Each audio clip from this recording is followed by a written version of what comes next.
There's a photograph that shows up in a lot of family albums from this era. A station wagon in a driveway, nothing flashy about it, clearly a few years old, washed and cared for like it mattered, chrome bumper catching the morning light. Nobody in that photograph looks embarrassed. Nobody's standing next to it trying to angle the shot to hide a dent or apologize for the model year. And that's the part worth sitting with for a second, because somewhere along the way, driving something modest stopped being a quiet point of pride and started being something people apologize for. Money in the 1950s and 60s wasn't hidden the way we sometimes assume.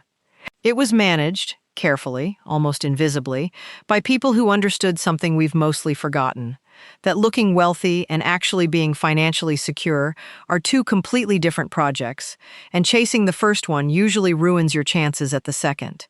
Here are 15 ways that discipline showed up in daily life, and what it actually bought people. Start with Christmas, months before it ever arrived. Banks offered something called a Christmas Club account.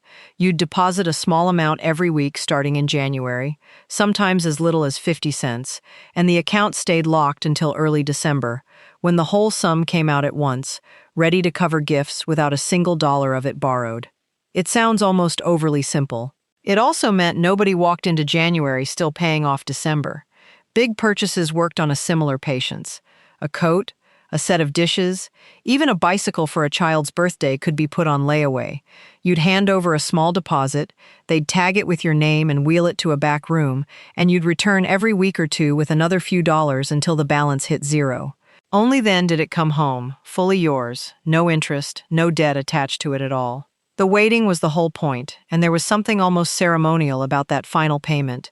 Walking out the door with the box under your arm, knowing every cent of it was already covered.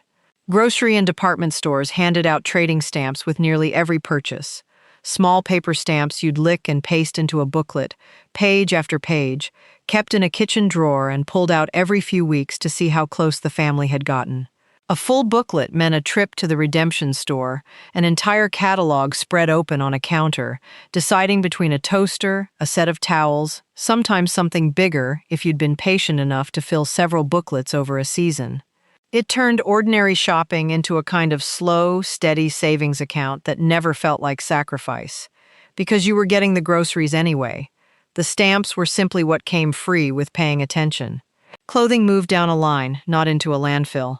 What one child outgrew, a younger sibling or a cousin wore next, carefully patched at the knee and pressed with a hot iron to look presentable, rather than treated as something worn out and used up.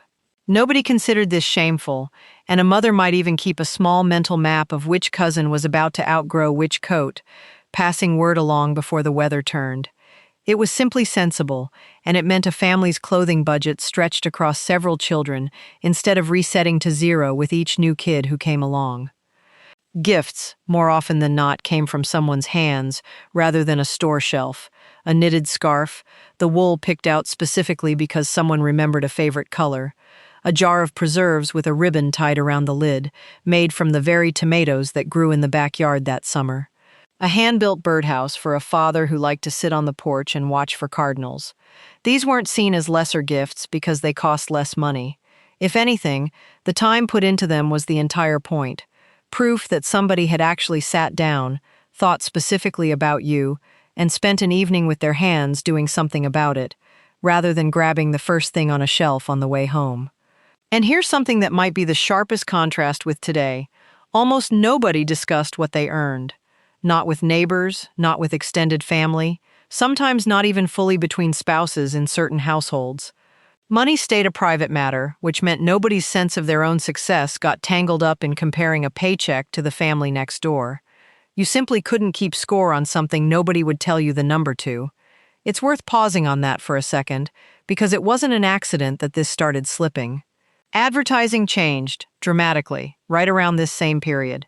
Television put a new product in front of people every single night, and for the first time, an entire industry was built specifically around making a perfectly good coat, car, or kitchen.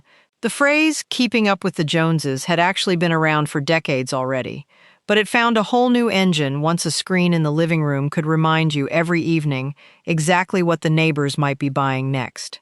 The discretion people had practiced for years didn't disappear because it stopped making sense.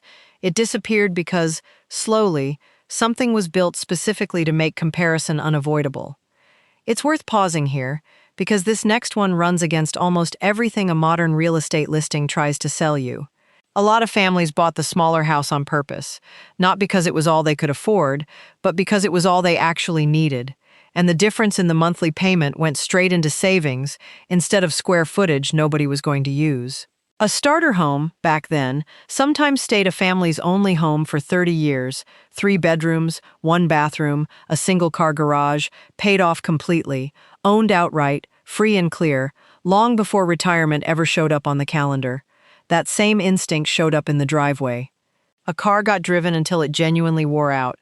The oil changed on schedule, the belts replaced when they squealed, kept running for 8, 10, sometimes 12 years, rather than traded in every few seasons for whatever model had just rolled off the line, with fresh tail fins and a lower price on the payment book. Nobody's self-worth was riding on the chrome trim.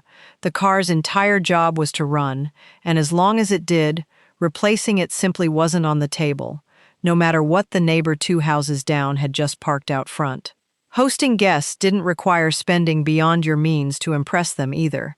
A potluck supper meant everyone brought a dish.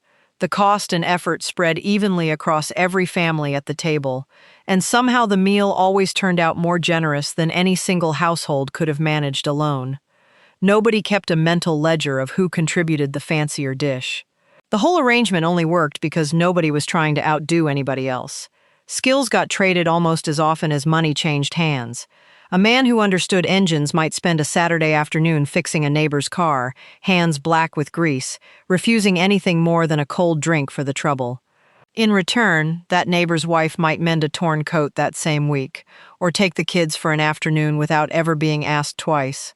Nothing about this ran through a bank, and nobody kept a written tally. It ran on memory and reciprocity, a whole informal economy built entirely on trust, and it meant a family could get real help through a hard month without a single dollar ever changing hands, or a single favor ever going unreturned for long. Children learned the actual mechanics of money early, and not just in theory. An allowance, small as it was, came attached to real chores, dishes actually washed, a yard actually raked, and a portion of it, more often than not, went straight into a piggy bank sitting on a dresser, coins dropped in one at a time with an actual sense of accomplishment. By the time a child was old enough to want something significant, a bicycle, a baseball glove, they'd already spent years understanding, physically, in coins they could count with their own hands, that money took time to accumulate and didn't simply appear because you wanted it to. Store credit accounts existed back then too, and people mostly avoided them anyway, on principle. Buying something you couldn't yet afford and paying extra later for the privilege of not waiting struck most households as a bad trade dressed up as a convenience.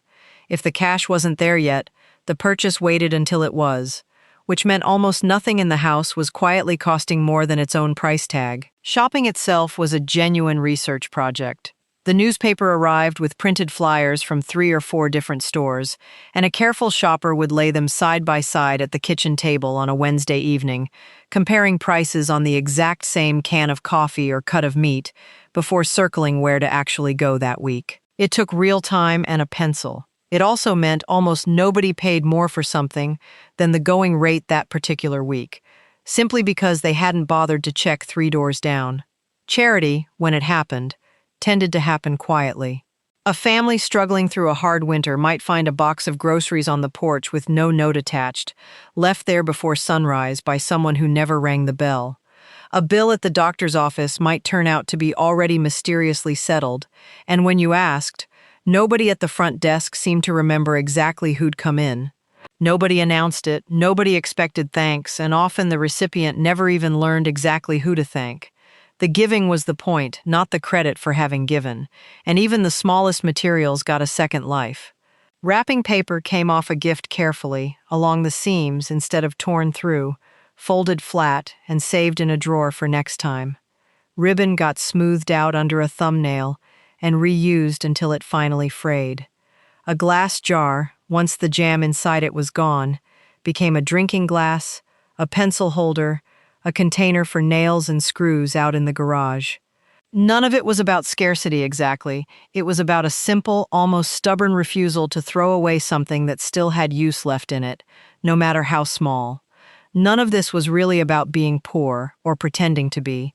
Plenty of these households had money and simply chose not to broadcast it. What's interesting looking back is how much quieter and more stable that made everything feel. Nobody performing wealth they didn't have, and just as often, nobody performing wealth they did have either. Just people, managing what they earned, carefully, without an audience watching to see how well they were doing. Think about that station wagon in the driveway one more time. A little older, a little worn at the edges, washed anyway on a Saturday morning, for no reason except that it belonged to them, fully, with nothing still owed against it. Nobody in that photograph is embarrassed. If anything, they look like people who know exactly what they own and exactly what they don't owe anyone for it, which, it turns out, is a much rarer thing to be able to say out loud today than it was back then. A few of these are worth trying again this week, too.